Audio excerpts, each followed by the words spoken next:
Hey guys, so tulungan nyo akong i-impake tayo nga ng damit ng asawa ko kasi kagabi parang hindi maayos. Impake ko yung mga gamit niya kasi sabi ko sa kanya, pinalalaya ko na siya,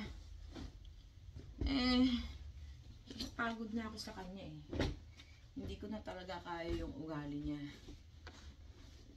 Kaya sabi ko, pinapalaya na kita. Hindi ko na talaga kaya yung ugali niyang ganito. Yung hindi marunong magreklamo. Hindi kami nag-aaway. Ilang taon na kami mag-asawa, hindi kami nag-aaway. Oo lang siya ng oo. Hindi ako nagluto.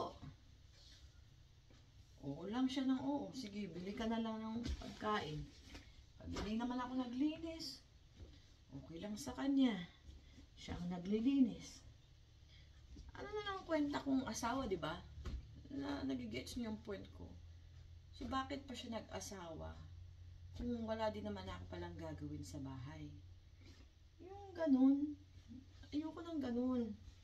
Sabi ko, gusto ko, nung asawa ko, sinasaktan ako yung hindi ko man lang naranasang ibalya sa sa dingding.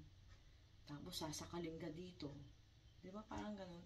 Tapos sasabihin mo, ouch! Di ba? Ganun yung mga gusto kong asawa, yung mapalakit. Tapos yung pisikalan, ganun. Hindi.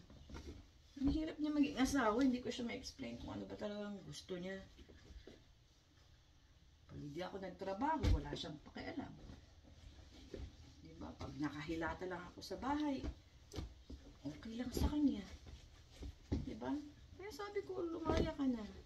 Pinalalaya ka na kita. Baka hindi ko na kasi talaga kaya yung ugali niya. Hindi ganun yung pangarap kong asawa. Ang pangarap kong asawa yung yung minamaldisyon ako. Hindi, yung bang at least naman marunong magalit. Yung asawa ko kasi hindi marunong magalit. Kahit na siguro sipain mo sa itlog, hindi yun magagalit. Tatawa lang yun. Oh, it's fine. I know you don't mean it. Ganun siya Masyado siyang pasensyoso. Gusto ko yung palaban. Kaya sabi ko, impake ko na yung gamit mo pag uwi. Pag uwi mo, pinalalayan na kita kasi hirap yung ganun Ang hirap makisama isa-isang lalaking hindi ka naman talaga kailangan. Alam mo yun. Alam niyo kung saan ako nanggagaling. Alam niyo yung sakit na nararanasan ko ngayon. Yung parang wala akong kwentang tao. Yung ganun. Yung binibigay niya lahat ng kailangan mo. Yung hindi siya nagagalit. Yung ko ba? Bakit siya pa yung pinili ko? Pero sabi ko, pinalalaya kita ng 2 weeks lang. Bumalik ka rin. Huwag ka maghahanap ng iba kasi sabi ko sa kanya, masama ako magalit. Kaya, sabi niya naman, oo. Tingnan mo yun. Yun yung problema ko sa kanya na hindi yun naiintindihan. Kaya, ayaw mo na siya.